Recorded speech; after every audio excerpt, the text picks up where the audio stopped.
భద్రాద్రి కొత్తగూడెం జిల్లా పౌర సంబంధాల శాఖ అధికారిగా పనిచేసిన శ్రీలం శ్రీనివాసరావు ఇటీవల బదిలీలలో భాగంగా భూపాల్పల్లి జిల్లాకు బదిలీ అయ్యారు. బదిలీ అయిన సందర్భంగా జర్నలిస్టులు కొత్తగూడెంలోని DRDA ఆఫీసు నందు శనివారం ఆత్మీయ సమ్మేళనాన్ని ఏర్పాటు చేశారు. ఈ సందర్భంగా జర్నలిస్టులు శ్రీనివాసరావును ఘనంగా సన్మానించారు. జర్నలిస్టు నాయకులు మాట్లాడుతూ శ్రీనివాసరావుతో ఉన్న అనుబంధాన్ని గుర్తు చేశారు. జర్నలిస్టుల సమస్య కోసం పనిచేసిన వ్యక్తిగా చెప్పుకొచ్చారు. జర్నలిస్టుల సమస్యలు పరిష్కరించడంలో తన వంతు కృషి చేశారని అన్నారు.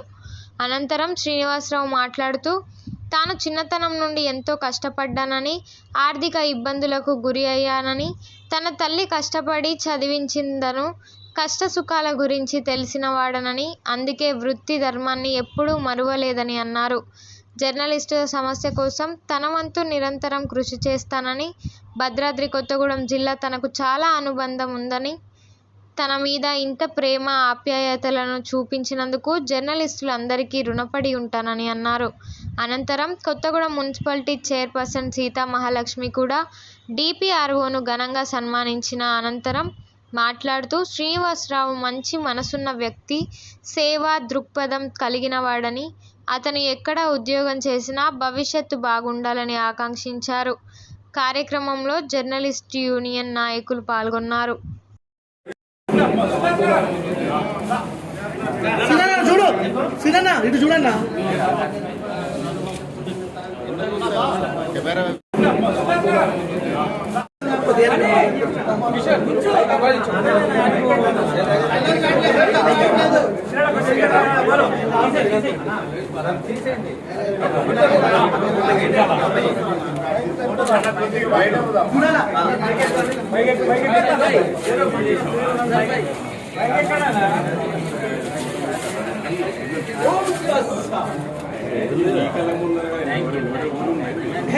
అది ఉంచలే మధ్యలో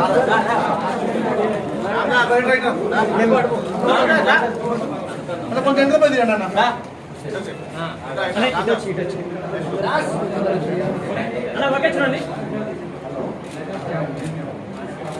పేరు పేరున నమస్కారాలు. శ్రీనివాస్ అన్న గురించి చెప్పాలి. నేను మున్సిపల్ చైర్పర్సన్ అయిన 4 సంవత్సరాల కాలంలో కూడా ఎప్పుడు ఏ ఫోన్ చేసినా కూడా చెప్పన్నా అనేవాడు. చెల్లి అక్క కాదు, చెప్పన్నా అనేవాడు. ఏంటన్నా అన్న అని పిలుస్తున్నావంటే, నువ్వు మగవాళ్ళకు ధీటుగానే వర్క్ చేస్తున్నావురా, నేను అన్నానే పిలుస్తా అనేవాడు. అంటే ఒక మిడిల్ క్లాస్ ఫ్యామిలీ వ్యక్తికి, ఒక మిడిల్ క్లాస్ ఫ్యామిలీ వాళ్ళ బాధలన్నీ ఎట్లుంటాయి అన్నది అన్నకు ఖచ్చితంగా తెలుసు. ఎప్పుడు ఏదడిగినా కూడా దానికి అన్న ఈ ప్రెస్ నోట్ ఈ విధంగా పెట్టచ్చా అన్నా కూడా పెట్టచ్చురా, ఏమి ఇబ్బంది లేదు. కలెక్టర్ గారితో ఏదన్నా వెళ్ళినప్పుడు కూడా వారేమన్నా నా మీద మంచి మాటలు చెప్తే దాన్ని ఖచ్చితంగా రానిచ్చేవాడు. చాలా చక్కటి అన్న. ఇదంతా కూడా ప్రెస్ రిపోర్టర్స్ ఏమన్నా చిన్న ఏమన్నా ఉన్నప్పటికీ కూడా ఈ రోజున ఐక్యతగా కలిసి అన్నకి విషెస్ చెప్పడానికి వచ్చిన అన్నలందరికీ, తమ్ముళ్ళందరికీ కూడా పేరు పేరున కృతజ్ఞతలు తెలియజేస్తా ఉన్నాను. మాది కల్లూరు. అన్న మా ఇల్లు దాటి వెళ్ళాలి, వాళ్ళ ఇంటికి వెళ్ళాలంటే మా ఇల్లు దాటి వెళ్ళాలి. మేము కూడా చాలా చక్కటి కుటుంబంలో పుట్టిన వాళ్ళేమో అన్నకు తెలుసు. మా ఫ్యామిలీ బ్యాక్గ్రౌండ్ కూడా అనివార్య కారణాల వల్ల చాలా డల్ అయిపోయినాం. అది కొంచెం మా ఫాదర్ వల్ల. ఇక అన్నకి మా గురించి మొత్తం తెలుసు. అన్నది ఈరోజు ఇక్కడే జరుగుతుంది అని అంటే అందరూ ఓకే అంటే మళ్ళీ నేను ఎవరికి ఇబ్బందికరంగా ఉండకూడదు, రమ్మంటే వస్తానని కొంతమంది అన్నవాళ్ళతో మాట్లాడితే ఏమి ఇబ్బంది లేదమ్మా నువ్వు రావచ్చు అని అంటే నేను వచ్చాను. ఎవరిని ఇబ్బంది పెట్టాలని నేను రాలేదు. అన్నకి నేను కూడా విషయాలు చెప్పినటువంటిది నా మున్సిపల్ ఆవరణలో జరుగుతూ ఉంది కాబట్టి అన్నని కలవాలి అని చెప్పాను.